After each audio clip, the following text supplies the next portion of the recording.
Now everybody wants to talk about Ripple's payment rails for all the money. It was crazy, whack job, lunatic conspiracy theorists when we talked about ETHgate, when we talked about all the money, when we talk about a quantum financial system. But now we have Mike Novogratz talking about Ripple's payment rails for all the money. So talk about a complete pivot. I know everybody's waiting for the Fed to pivot, and just yesterday, we got the decision from the Fed to pause once again. So we haven't gotten the full pivot yet.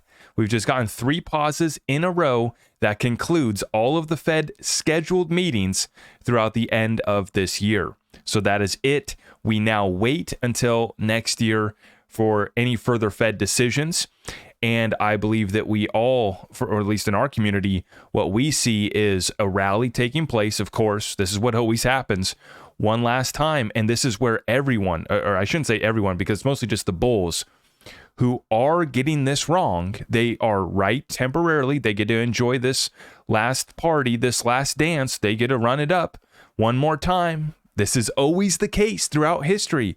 After they raise rates, then they plateau them. They pause. By the time they start cutting, they are cutting because everybody's bleeding out in the streets. The bulls got the blinders on. They can't see it. They don't want to look at history. Even though we are approaching the longest yield curve inversion in history, they still think that we're not going to enter a recession. Folks, the reason why the Fed has already paused 3 times is because they know how bad it is and how much worse it's going to get. And yes, they have to leave room for themselves. They're, ready to cut. Jerome Powell saying that they're not going to wait till inflation goes all the way back down to 2% because they know that they got lagging data, right? And God forbid we have anything less than 2% inflation. They act like the world would come to an end if we, didn't have to pay as much for these products and services. It's completely upside down, this whole world, the economy, how the Fed manipulates this thing, how the mainstream media manipulates this thing, and the bulls don't care. They got the blinders on. We got green charts coming back in. Everybody's celebrating. No more rate cuts. It's like, celebrating that the parents are out of the house. We get to have a party again. No, they're still there. They're still waiting, along with a lot of problems. A lot of glaring problems. They're going to come back full circle. But anyways, I'm going to talk more on that later in a separate video. In this video, I want to stay focused on the crypto update because this is absolutely massive, folks. We are in the right spot. Take a look at what we're talking about right here. So this is going to be from James Seifert, and he's got the intel when it comes to Wall Street ETFs. And he says, nothing groundbreaking to report, but 4 different issuers have met with the SEC regarding their Bitcoin ETF filings in the last few days. BlackRock, Grayscale, Franklin Templeton, and Fidelity each had meetings this last week. And I think that we can all see what's coming, right? The Wall Street boys and girls, they're going to get to control this thing. They're going to get approved. We'll see, if all of the ETFs get approved or if it's just the Wall Street boys and girls, the incumbents that get protected, that get handed the keys to the castle. And, the thing that we keep on highlighting is after gold and silver both had their respective ETFs, they did 5 and 10Xs. And so that's a pretty conservative estimate, I think, of where the crypto space can go over the coming decade. That took about 7 to 8 years. Well, it was 2003 is the first gold ETF in Australia, 2004 for the United States by State Street. And then in 2011 is when gold hit that new high of 1900. So, it took, 6-7 years for that to play out. We're in the same moment right now, right? By 2030, the shift underway, digital assets, 10X. I think it's very conservative when you just look at what gold and silver did respectively. Now, continuing on, folks, here we go. They are preparing definitely.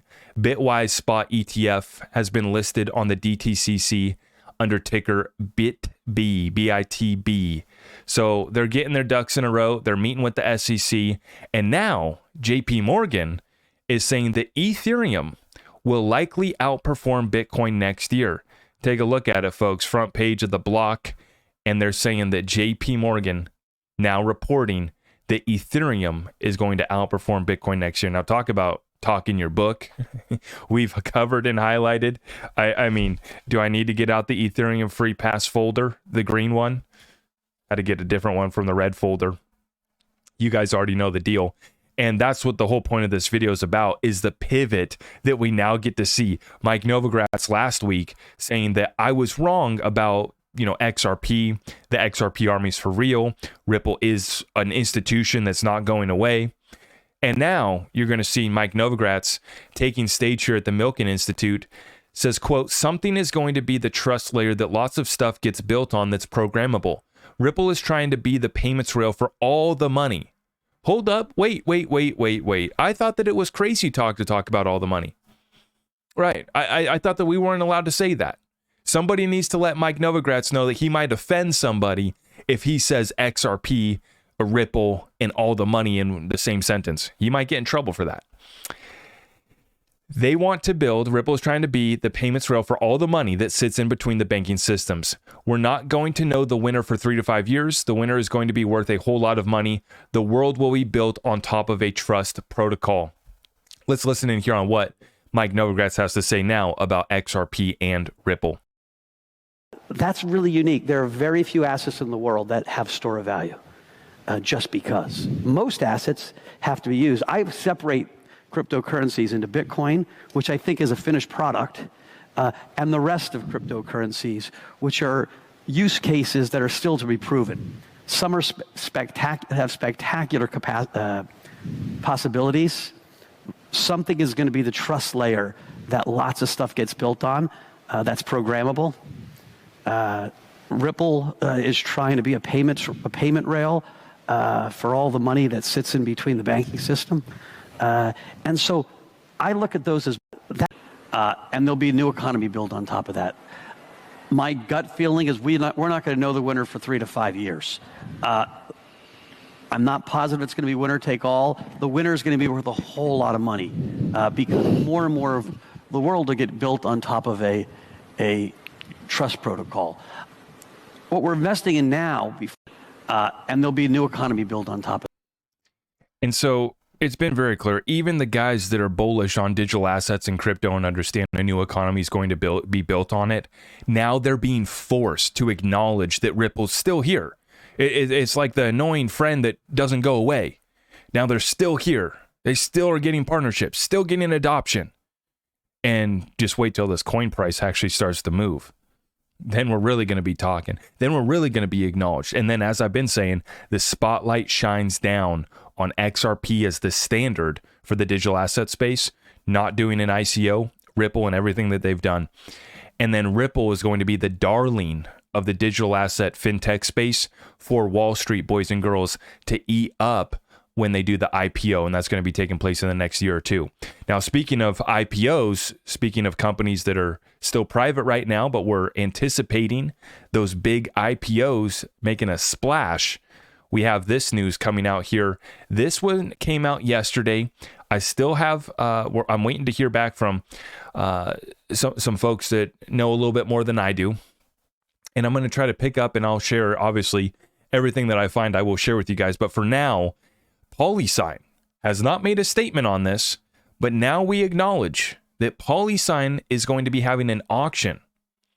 The issuers are direct and or indirect subsidiaries of the pledger, a California corporation that is in default on indebtedness extended by a lender. The equity interests of pledger in each of the issuers and the IP assets were pledged to secure this indebtedness and are being sold as part of a foreclosure process. Now, a press release was put out here by this website. You also can find the law firm that was put in charge of this, and you can see here is a list of the non-California companies being foreclosed upon for lender debt, and it includes PolySign Cayman, PolySign International, Standard Custody and Trust out in New York, PolySign Capital out of Wyoming, Atomic Net out of Delaware, PolySign Acquisitions out of Delaware. So, yes, so maybe just the assets. This is what we're waiting to see. And then there's the SEC filing. Right here, Crypto Eddie adds, the IP was pledged. It will be sold as part of the foreclosure process, the master key escrow process. If true, this makes me sad. And I think that many of us in the XRP community had our eyes on PolySign. We considered, well, okay, they got, institutional grade custody. really meant for some bigger hitters. And for us with our little bags, we're waiting to build those bags up. And then to be able to approach an institution like a PolySign. And, for me, I just continue to watch this banking crisis continue. PolySign getting caught up in the mix here as well.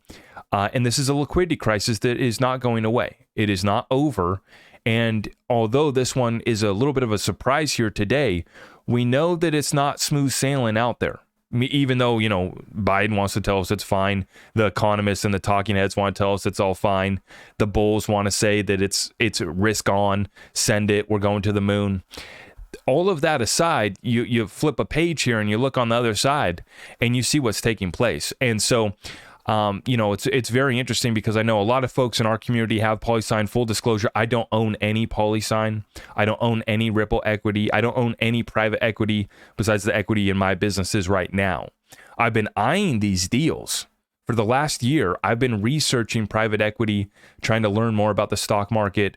Right now, to be honest, I've been listening to, like, CNBC has 50 different hedge fund managers and wealth management and financial advisors on every day, and I've been listening to way too much of that crap.